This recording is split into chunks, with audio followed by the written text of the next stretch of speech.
बिस्मिल्लाहिर्रहमानिर्रहीम। एक क्वेश्चन हमारे पास है, न्यूरोफाइब्रोमा एक बीमारी है, इसके मुतल्लिक। न्यूरोफाइब्रोमा एक पेनफुल डिज़ीज़ है। इसका दर्द दो तरह से है। एक तो न्यूरोफाइब्रोमा इट्सेल्फ जिस्मानी तौर पर नुकसानदेह और तकलीफ़ देने वाला मर्ज़ है।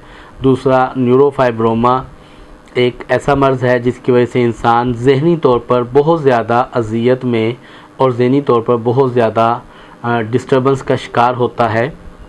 ये न्यूरोफाइब्रोमा क्या है? न्यूरोफाइब्रोमा बेसिकली जो आपकी नर्वस सिस्टम के अंदर नर्व्स हैं उनके ऊपर छोटे छोटे ट्यूमर्स बन जाते हैं।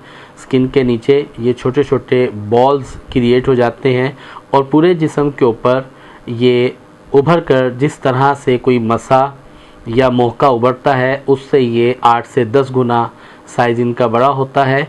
चेहरे पे, बाजू पे, कमर पे, पेट पे, पूरे जिस्म के ऊपर ये न्यूरोफाइब्रोमास डेवलप होना शुरू हो जाते हैं। ये मर्ज़ जिस्म में पेन डेवलप करता है। इस मर्ज़ की वजह से दर्दें बहुत ज़्यादा होती हैं। इस मर्ज़ की वजह से नर्व्स कंप्रेस होती हैं और इस नर्व्स की वजह से सुन्न होने की अलामात होती हैं।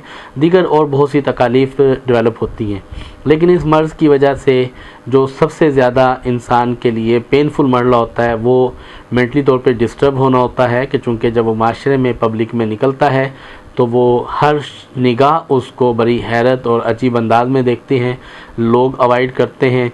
न्यूरोफाइब्रोमास चेहरे पे होते हैं, चेहरे की खूबसूरती इससे बड़ी मांद पड़ती है। न्यूरोफाइब्रोमा काबिले इलाज मर्ज़ है। उसके लिए हमें कुरान मजीद से मदद लेनी चाहिए और कुरान की तरफ मुतवज्जे होना चाहिए। न्यूरोफाइब्रोमा के इलाज के लिए हमें सूरह नूर एक मरतबा तिलावत करनी है और दम करके इसका पानी पीना है। सूरह नूर पढ़ने से हमारे जिस्म के अंदर ब्लड सर्कुलेशन बहुत अच्छी चेंज होती है और जिस्म से फासिद मादे खारिज होने लगते हैं। इसी तरह सूरह राद की अगर तिलावत की जाए तो जिस्म के अंदर जितने लाइपोमास होते हैं, लम्फ होते हैं, ग्लैंड्स होते हैं, एबनॉर्मल ग्रोथ है और फैट टिश्यूज़ हैं जो अपनी नॉर्मल क्वांटिटी से बढ़ जाते हैं, सूरह रात की तिलावत करने से वो फैट टिश्यूज़ जो हैं वो ख़त्म होते हैं, फैट टिश्यूज़ बेहतर होने लगते हैं। होम्योपैथी से न्यूरोफाइब्रोमा का इलाज मुमकिन है। होम्योपैथी में इब्तदाई तौर पर एक दवा जिसका नाम है थूजा और इसकी पोटेंसी है 30। थूजा 30 अगर ये पोटेंसी इस्तेमाल की जाए, इसका इस्तेमाल किया जाए तो इससे न्यूरोफाइब्रोमा कंट्रोल होने लगते हैं। इसके अलावा होम्योपैथी की एक दूसरी दवा है, उस दवा का नाम है कैल्शियम फ्लोरिडम और इसकी पोटेंसी है 6x। इसे कल्केरिया फ्लोर के नाम से बड़ी मशहूर है, कल्केरिया फ्लोर, और पोटेंसी है इसकी 6x। इसकी टैबलेट आपको होम्योपैथी स्टोर से मिल जाएंगी। ये 2 गोलियां सुबह, 2 दोपहर, 2 शाम इनको इस्तेमाल शुरू किया जाए और 6 से 8 हफ्ते इस्तेमाल किया जाए।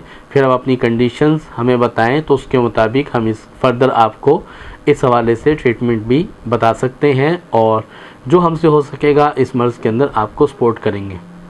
मरीज़ को चिकनाइयों से और ऐसी चीज़ों से जो जल्दी हज़म नहीं होती उनसे परहेज़ करना है। वॉक, एक्सरसाइज मरीज़ को लाजमी करनी है। न्यूरोफाइब्रोमा का मरीज़ अगर हिजामा करवाए तो उसको इससे इंशाअल्लाह लज़ीज़ फ़ायदा होगा। न्यूरोफाइब्रोमा के मरीज़ को हिजामा की तरफ मुतवज्जे होना चाहिए। जज़ाकुमुल्लाह खैर, जज़ाउल जज़ा अहसनुल जज़ा। Subscribe to our channel by clicking the subscribe button.